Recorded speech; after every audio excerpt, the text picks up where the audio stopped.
Assalamu alaikum. In this video, I will discuss about how to calculate the atomic radius for different types of unit cell of a cube. हमें पता है मैं previous video में भी इस चीज़ का जिक्र कर चुकी हूँ कि हमारे पास ब्रेविस लेटिस कितने होते हैं। 14 हमारे पास ब्रेविस लेटिस है। ठीक है, ये मैं समराइज़ कर रही हूँ पिछले जितने भी मेरे लेक्चर्स हैं उनको मैं समराइज़ करने की ट्राई करती हूँ। हमने पढ़ा था 14 ब्रेविस लैटिस होती हैं हमारे पास, और ब्राविस ने क्या किया था कि हमें इन 14 की 14 ब्राविस लेटिस को ना 4 यूनिट सेल में डिवाइड कर दिया था।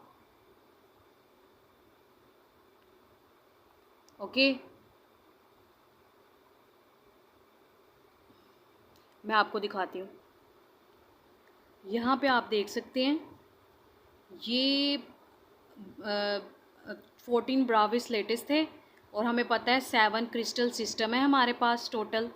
ठीक है, और उन 7 के 7 क्रिस्टल सिस्टम में यही वाले ब्राविस लेटिस पाए जाते हैं। और इन सब को जब हमने कैलकुलेट किया था तो हमारे पास आंसर कितना आया था, 14 आंसर आया था हमारे पास। ठीक है, तो यानी टोटल नंबर ऑफ ब्राविस लेटिस कितने हैं, 14, और इन्होंने अपने आप को 4 यूनिट सेल में डिवाइड किया। और वो 4 यूनिट सेल कौन कौन से थे, primitive, body centred, face centred और एंड सेंटर्ड। ठीक है, ये देखिए, ये जो मैंने 4 नाम लिए हैं ना, यही 4 इन सब में प्रेजेंट है।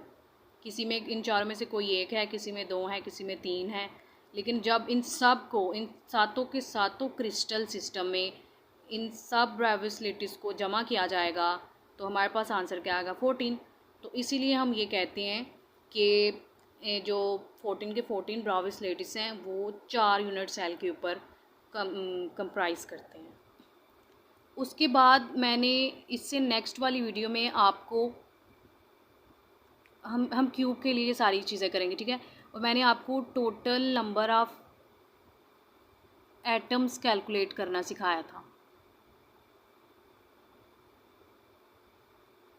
ठीक है, और मैंने ये चीज़ भी कही थी कि जब हमने सिर्फ क्यूब की बात करनी है, और जब हम क्यूब की बात करते हैं तो इन 4 यूनिट सेल में से क्यूब के अंदर सिर्फ 3 यूनिट सेल प्रेजेंट हैं। एक सिंपल वाला जिसे हम प्रिमिटिव भी कहते हैं, एक फेस सेंटर्ड और एक बॉडी सेंटर्ड। ठीक है, और टोटल नंबर ऑफ़ एटम हमने सिंपल में कैलकुलेट किए थे वो थे 1, फेस सेंटर्ड में हमने कैलकुलेट किए थे 4 बने थे, और बॉडी सेंटर्ड में हमने कैलकुलेट किए थे तो 3 बने थे।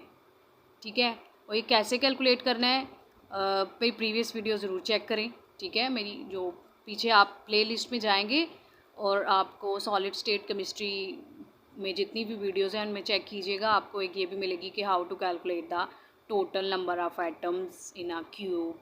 ठीक है, क्यूब के यूनिट सेल में तो सिंपल यूनिट सेल में क्यूब के लिए 1 एटम निकला था, फेस सेंटर्ड के लिए 4 और बॉडी सेंटर्ड के लिए 3। अब हमने पहले एटम्स कैलकुलेट किए, टोटल नंबर ऑफ़ एटम। अब हम कैलकुलेट करेंगे एटॉमिक रेडियस। अब इनकी ज़रूरत क्या है हमें, असल में हम पैकिंग एफिशिएंसी जब कैलकुलेट करते हैं तो उसमें हमें एटॉमिक रेडियस और टोटल नंबर ऑफ़ एटम्स की फार्मूले में ज़रूरत पड़ती है, तो इसलिए हमें ये आना चाहिए। ठीक है, अब हम इसको कैलकुलेट करते हैं एटॉमिक रेडियस को। तो सबसे पहले हम क्यूब की बात कर रहे हैं तो उसके लिए भी हम सिंपल जो यूनिट सेल है, सिंपल यूनिट सेल में एटॉमिक रेडियस क्या है उसको कैलकुलेट करते हैं। हमें पता है कि जब हम क्यूब की बात करते हैं तो उसमें सारी लेंथ आपस में इक्वल होती हैं, और जो अल्फ़ा, बीटा, गैमा जितने भी एंगल होते हैं वो सब 90 डिग्री के बराबर होते हैं। तो रेडियस के लिए हमें लेंथ की ज़रूरत पड़ेगी, नॉट एंगल। सो अब ये देखें, ये वाली लेंथ लें आप या ये वाली लेंथ लें, ये कोई भी लें, है तो इक्वल ना। तो हम ये कह सकते हैं अगर ए बी के इक्वल है, बी सी के इक्वल है, तो इन सब को मैं ए बी सी लिखने की बजाय अगर सिर्फ ए लिख दूँ तो कोई फ़र्क तो नहीं पड़ता, नहीं पड़ता। ठीक है, क्योंकि सब बराबर हैं तो हम इनको ए कह सकते हैं। ठीक है, आप देखें, अब मैं इसमें से कोई भी 2 एटम ले लेती हूँ। ये वाली लाइन ले लें, ये ले लें, ये ले लें, कोई भी ले लें, ठीक है। ये मैंने ली है। अब हमें पता है इस एटम का रेडियस क्या है, आर। इस एटम का रेडियस भी क्या है, आर। और दोनों के दरमियान जो फिर रेडियस होगा वो क्या होगा, वो 2r ही होगा ना, क्योंकि एक आर इसका एक आर इसका किसके इक्वल है, 2r। और हमने इस लेंथ को क्या कहा है, हमने सब लेंथ को क्या कह दिया है, ए बी सी नहीं लिखना, अब हमने ए लिखना है ना। तो ये वाली एक लेंथ है जो वो क्या है, ए। तो ये जो लेंथ है वो भी क्या होगी, ए ही होगी ना, ठीक है। आप चलें, आप फ़र्ज़ कर लें आपने इसको उठा के ना इधर रख दिया है, इसको भी उठाएंगे इधर रखेंगे, कोई फ़र्क नहीं पड़ता, आंसर एक जैसा आना है, क्योंकि एटम का रेडियस तो आर ही रहना ना, इस एटम का भी आर। तो आर और आर 2r, इस लाइन के अंदर रेडियस 2r है, और इसकी जो लेंथ है उसे हमने ए कह दिया है। मे भी ये बी होती या सी होती, लेकिन हमने ए बी सी सबको क्या लिखना है, ए, क्योंकि क्यूब की जब हम बात करते हैं क्यूबिक क्रिस्टल सिस्टम की, तो उसमें सब की सब लेंथ बराबर होती हैं, तो इसलिए हम कुछ भी लिख सकते हैं। तो मैं ये कह सकती हूँ कि ए वाली जो लेंथ है वो उसमें क्या है, उसमें रेडियस जो है वो 2r है, ठीक है। तो हम तो रेडियस कैलकुलेट करना चाह रहे हैं, तो r मैं अगर यहाँ से निकालूँ तो वो क्या होगा, a/2। ओके, ये हो गया सिंपल क्यूब के लिए, और ये सिंपल ही था। अब हम बात करते हैं फॉर,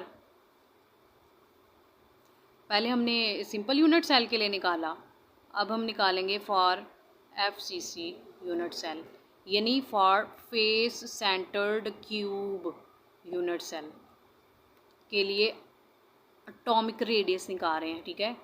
ये मैंने निकाल लिया रेडियस, ये याद रखना आपने ज़बानी, r = a/2। कैलकुलेट करना इंतहाई आसान था ये। अब जब हम फेस की बात करते हैं,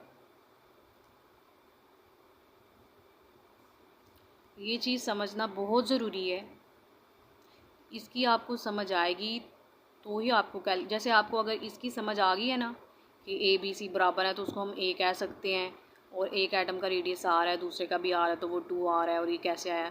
तो इसी तरह अगर आप इधर भी अंडरस्टैंड करने की ट्राई करेंगे तो इंशाल्लाह आपको इसकी भी समझ आ जाएगी। अब हम क्या करते हैं, ये तो सारे कॉर्नर होते हैं, और हमें पता है 6 फेस हैं, तो अगर मैं इस वाले फेस को लूँगी, ये जो बाहर है, तो एक एटम इधर भी होगा ना। अब हम इसको लेके कैलकुलेशन करते हैं, ठीक है। तो अगर मैं इसको यहाँ पे लिख लूँ साइड पे,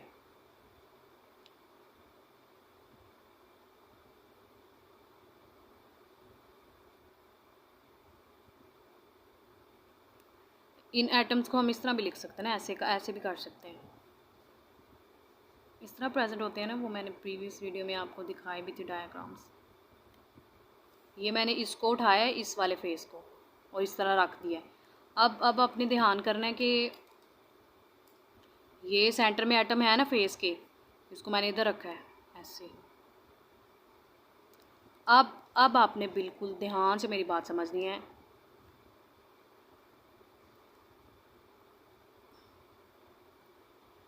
हमने रेडियस कैलकुलेट करना है, तो हम एक इसकी ना स्क्वायर की ना हम ट्राइंगल बना लेते हैं, ठीक है।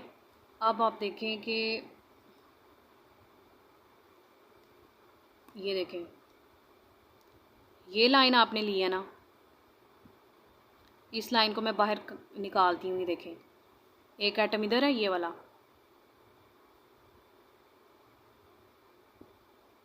एक एटम ये वाला,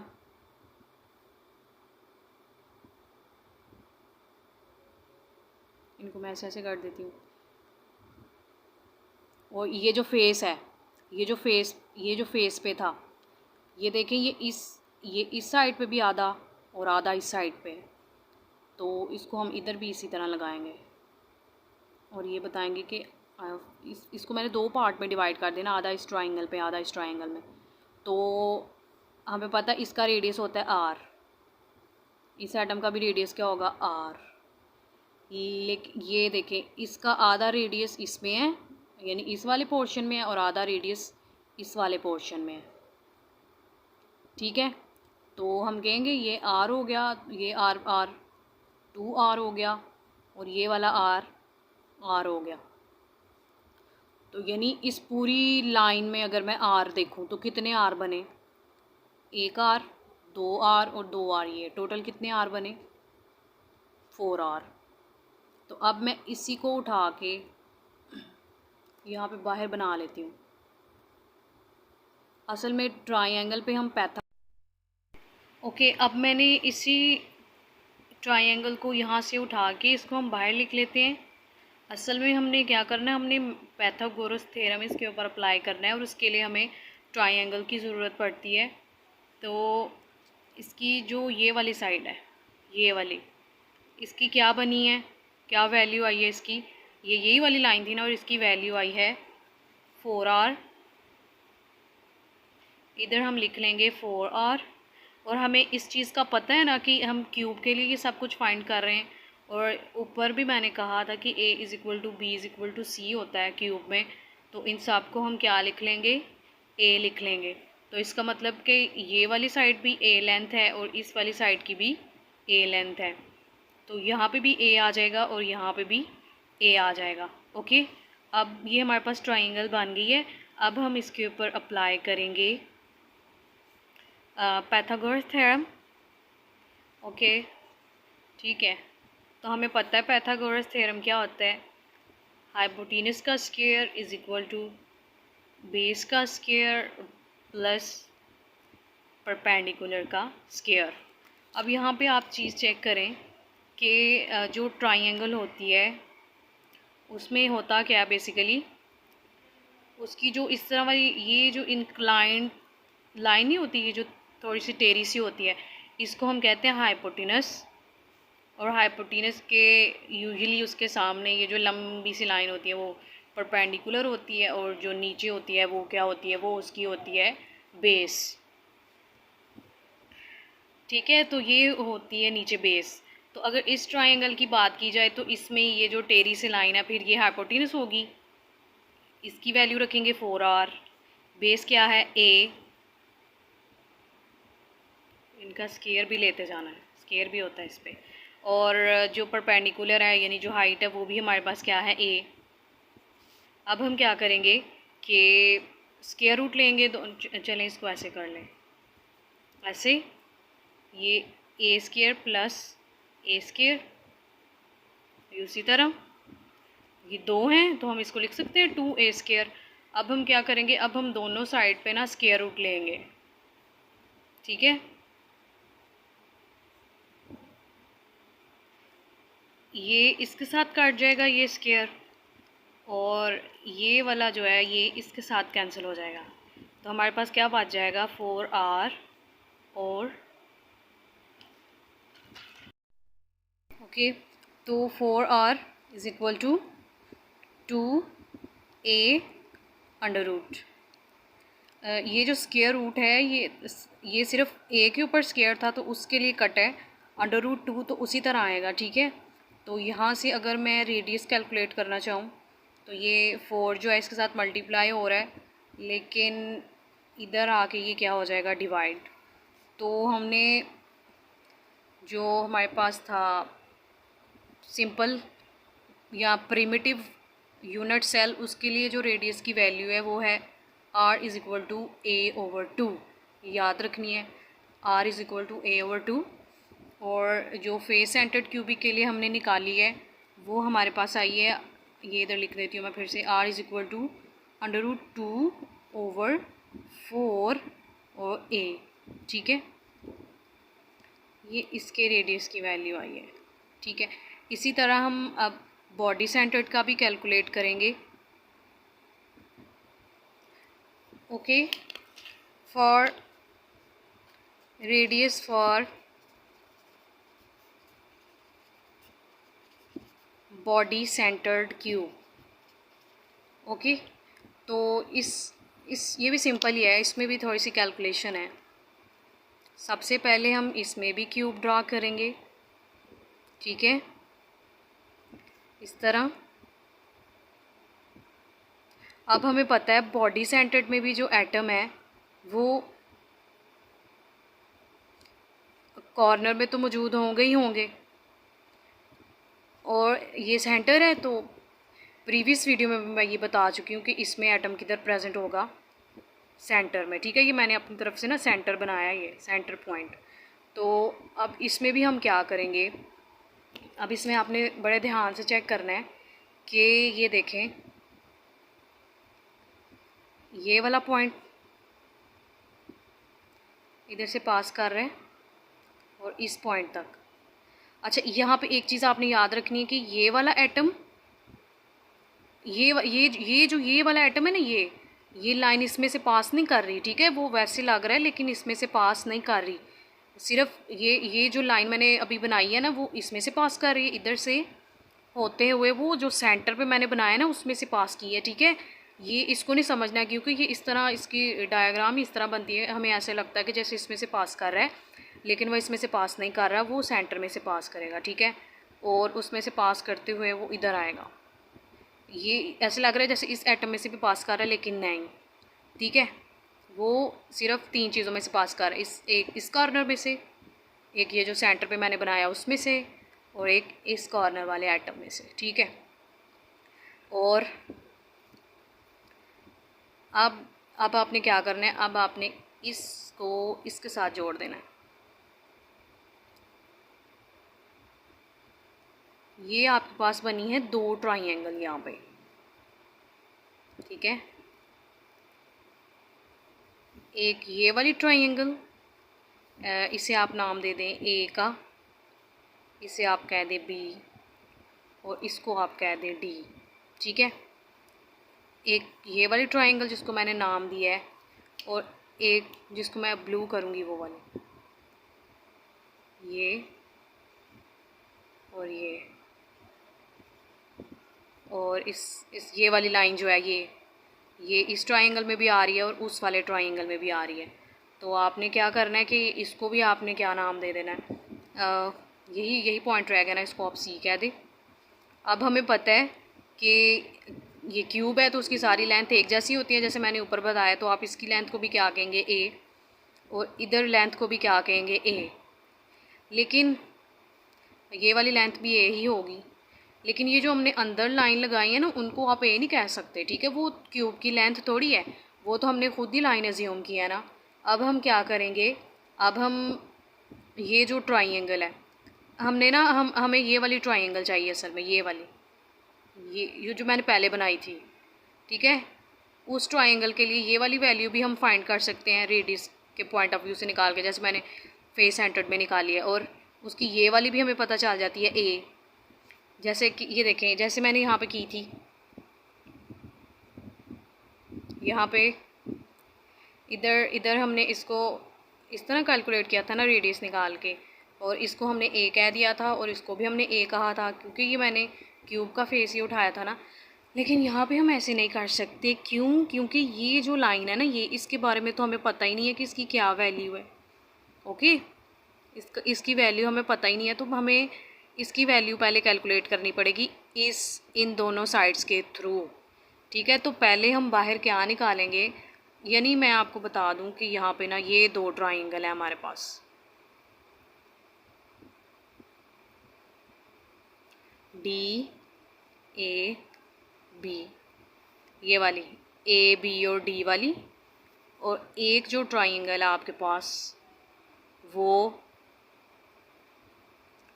है बी, डी और सी, ठीक है। एक ये वाली है, ये वाली, एक ये वाली ट्राइंगल और एक ये वाली ट्राइंगल। अब आपने सबसे पहले हम क्या करेंगे, ये जो है, यानी ये वाली जो साइड है, जो डी और बी, जिसके बारे में पता ही नहीं था, उसको हम सबसे पहले निकाल लेते हैं, डी और बी। हमें ए और बी का पता कि वो क्या है, ए। हमें डी और सी का भी पता कि वो भी क्या है, ए। सॉरी, मैंने पहले वो ए भी बोल दिया, बी और सी था ये, बी और सी भी हमें पता ए है, ठीक है। ये तो ए होगी, लेकिन ये वाली जो लाइन सेंटर में मैंने खुद एक्सटेंड की थी, इसका हमें नहीं पता, ठीक है। तो ऑब्वियसली इसके ऊपर भी हम क्या लगाएंगे, पाइथागोरस थ्योरम लगाएंगे फॉर DBC ट्राइंगल, यानी इस ट्राइंगल की, दो ट्राइंगल्स है ना इसमें, हम पहले इस ट्राइंगल की ये वाली लेंथ फाइंड आउट करेंगे। तो यानी DB हम सबसे पहले फाइंड आउट करेंगे, तो यही हमारे पास हाइपोटेनस है इधर, ठीक है, क्योंकि ये टेरा है। BD का स्क्वायर यानी हाइपोटेनस का स्क्वायर होता है, और हमारे पास क्या होती है, बेस का स्क्वायर होता है, प्लस हमारे पास होता है परपेंडिकुलर का स्क्वायर। तो बेस हमारे पास क्या है, DC, और परपेंडिकुलर हमारे पास क्या है, BC। सो BD हमें नहीं पता, हमें नहीं ना पता, उसको ऐसे रहने दें। और जो DC है हमें पता है वो A है, और BC भी हमें पता है A है। तो फिर BD स्क्वायर है, जो ये BD स्क्वायर हो जाएगा ना इस तरह, इसकी वैल्यू क्या आई है, A square plus A square, यानी जो BD स्क्वायर है उसकी वैल्यू हमारे पास क्या आई है, 2A स्क्वायर। ओके, अब आपने यहाँ पे अंडर रूट नहीं लेना, क्योंकि ये मैंने आगे भी सॉल्व करना है, तो फिर आपको बता देती हूँ। ये आपके पास आ गई है इसकी वैल्यू, यानी BD की क्या वैल्यू आई है आपके पास, इसकी वैल्यू आपके पास आई है 2A स्क्वायर। ओके, हमारा कंसर्न इस ट्रायंगल के साथ क्यों है, क्योंकि हम बॉडी सेंटर्ड क्यूब की बात कर रहे हैं ना, तो हम सेंटर तो इस वाली लाइन में है हमारा, सेंटर वाला एटम A और D वाली लाइन में, ठीक है, ठीक है। वो हमने कैलकुलेट कर लेना था इस ट्रायंगल को, लेकिन इस ट्रायंगल का ये जो D और B साइड थी, ये D और B साइड, इसके बारे में हमें नहीं था पता, DB साइड्स के बारे में, ठीक है। वो हमने पहले इसके नीचे वाले ट्रायंगल से फाइंड आउट कर ली। तो हमें अब पता चल गया कि A और B क्या होता है। A और B हैं जो, वो क्या है, A, वो A, और D और B अभी अभी हमने फाइंड आउट किया है, ये D और B क्या है, 2A स्क्वायर। ओके, ये उसके स्क्वायर की वैल्यू, ठीक है। और A और D, अब A और D रह गए, वो फिर से उसी तरह फाइंड करेंगे जैसे हमने पीछे उसके लिए रेडियस निकाला था ना। और D और B में मैंने आपको अभी अभी बताया है, ये ध्यान से आपने देखना, ये D पॉइंट है ये वाला, और ये एटम है, और ये हमारे पास है A पॉइंट ये वाला, और ये वाला एटम है। और मैंने सबसे पहले इसको करने से पहले मैंने बताया था कि ये जो लाइन है किस में से पास कर रही है, किस एटम में से, एक ये सेंटर वाले एटम में से और एक इस एटम में से, और ये वही सेंटर वाला एटम है, ठीक है। बिल्कुल उसी तरह इसका R होगा, और इसका 2R हो जाएगा, और इसका R होगा, और इसका 4R होगा, ठीक है, जैसे मैंने पहले किया है फेस के लिए। तो यानी इसका क्या हो जाएगा, 4R। अब आपने क्या करना है, अब आपने करना है for ADB triangle. ADB triangle के लिए आप क्या करेंगे, उसी तरह आप लगाएंगे हाइपोटेनस का स्क्वायर, बेस का स्क्वायर, और परपेंडिकुलर का स्क्वायर। इधर जो हमारे पास हाइपोटेनस है वो क्या है, A और D,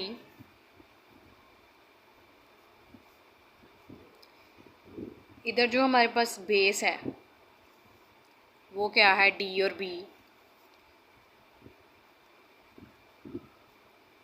और हमारे पास परपेंडिकुलर क्या है, A और B। अब यहाँ पे एक चीज़ आपने ध्यान से देखनी है कि AD है जो, वो क्या है, A और D 4R है, 4R का स्क्वायर, ठीक है।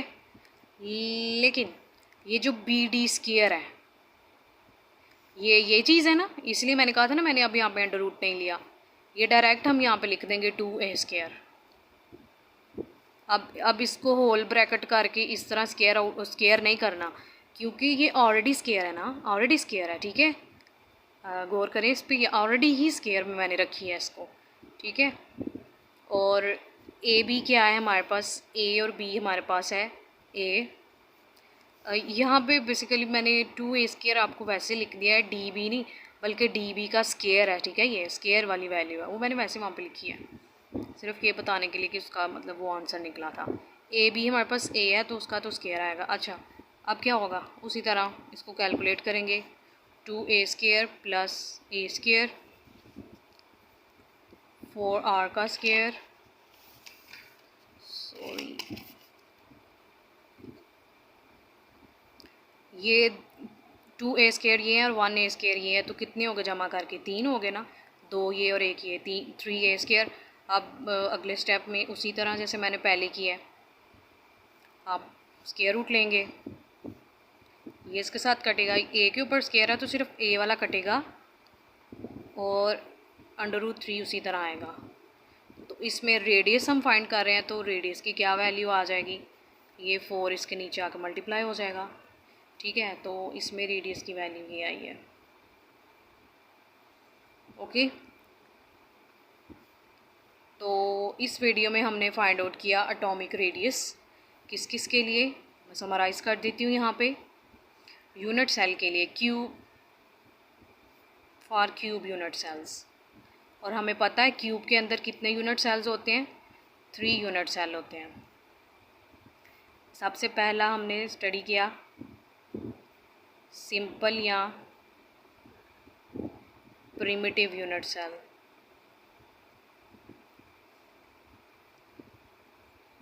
और उसके लिए क्या वैल्यू हमारे पास आई थी, r = a/2। ठीक है, दूसरे नंबर पे हमने कैलकुलेट किया face centred cubic unit cell, मतलब उसके लिए रेडियस की वैल्यू कैलकुलेट की और उसके लिए रेडियस की वैल्यू आई √2/4 × a।